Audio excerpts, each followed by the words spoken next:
காதல் திருமணம் செய்த ஒரு இளம் ஜோடி மீது கார் ஏற்றி கொள்ள முயன்றிருக்காங்க பெண்ணின் குடும்பத்தார். எதிர்ப்பையும் மீறி திருமணம் செய்ததால் நடந்த பயங்கரம் இது. கல்யாண வாழ்க்கையில் காலம் கடந்து சேர்ந்து வாழலாம் என்ற கனவோடு இருந்த ஒரு காதல் ஜோடியை கார் மோதி கொலை செய்ய முயன்றிருக்கிறது ஒரு கும்பல். இதில் காதலன் சிகிச்சை பலனின்றி பரிதாபமாக இறந்துவிட காதலியும் உயிருக்கு போராடி கொண்டிருக்கிறார்.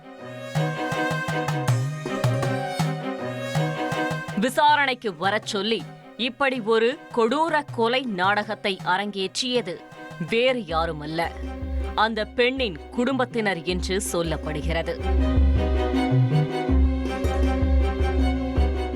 மதுரை மாவட்டம் மேலூர் அருகே பூதமங்கலம் பொட்டப்பட்டியைச் சேர்ந்த ராகவி 24 வயதான இவருக்கு கடந்த சில ஆண்டுகளுக்கு முன்னர் திருமணமாகி கணவர் சாலை விபத்தில் இறந்து போயிருக்கிறார். அதன் பிறகு ராகவிக்கும் அதே ஊரைச் சேர்ந்த 21 வயதான சதீஷ்குமாருக்கும் இடையே ஏற்பட்ட பழக்கம் காதலாக மாறியிருக்கிறது. இதனால் இருவரும் திருமணம் செய்து கொள்ள நினைத்திருக்கிறார்கள். ஆனால் அந்த திருமணத்திற்கு ராகவியின் பெற்றோர் சம்மதிக்கவில்லை.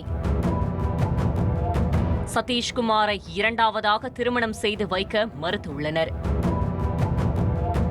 ஆனால் ஒருவரை ஒருவர் பிரிய மனமில்லாமல் கடந்த சில நாட்களுக்கு முன்னர் வீட்டை விட்டு வெளியேறி திருமணம் செய்து கொண்டு திருச்சியில் வீடு எடுத்து தனி குடித்தனம் நடத்தி வந்திருக்கிறார்கள்.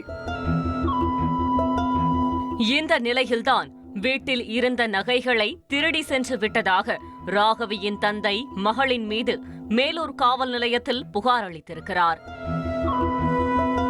புகாரின் பேரில் 2 தரப்பையும் காவல் நிலையத்திற்கு அழைத்து விசாரணை நடத்தியுள்ளனர். அது மட்டுமின்றி இரு தரப்பினரையும் மறுநாள் விசாரணைக்கு வருமாறு கோரி அனுப்பி வைத்தனர்.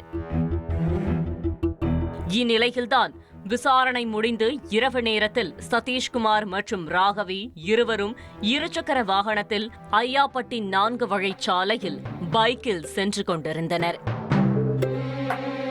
அப்போது பின்னால் காரில் வந்த ராகவியின் பெற்றோர் தரப்பினர் சதீஷ்குமாரும் ராகவியும் சென்ற பைக்கின் மீது மோதி விபத்து ஏற்படுத்தினர். இதில் இருவரும் கீழே விழுந்து நிலை குலைந்திருக்கிறார்கள். ஆனாலும் விடாத அந்த கும்பல் காரை விட்டு இறங்கி வந்து சாலையில் அடிபட்டு கிடந்த சதீஷ்குமாரையும் ராகவியையும் கொடூரமாக தாக்கிவிட்டு தப்பி சென்றிருக்கிறார்கள். இரத்த வெள்ளத்தில் உயிருக்கு போராடியபடி நடு ரோட்டில் கிடந்தவர்களை அந்த வழியாக சென்றவர்கள் மீட்டு மருத்துவமனையில் சேர்த்தனர். அங்கே இருவருக்கும் தீவிர சிகிச்சை அளிக்கப்பட்டது. ஆனால் சிகிச்சை பலனின்றி சதீஷ்குமார் மட்டும் பரிதாபமாக பலியாகி இருக்கிறார். ராகவி படுகாயங்களுடன் மதுரை அரசு ராஜாஜி மருத்துவமனையில் தொடர் சிகிச்சை பெற்று வருகிறார். இந்த சம்பவம் குறித்து மேலூர் மற்றும் கொட்டாம்பட்டி போலீசார் வழக்கு பதிந்து விசாரணை நடத்தி வருகின்றனர். முதற்கட்ட விசாரணையில் பெண்ணின் சகோதரனும் உறவினர்கள் சிலரும் சேர்ந்துதான் இந்த கொடூர சம்பவத்தில் ஈடுபட்டதாக சொல்லப்படுகிறது. இதனால் தாக்குதல் நடத்திவிட்டு தப்பி சென்றவர்களை போலீசார் வலைவீசி தேடி வருகின்றனர்.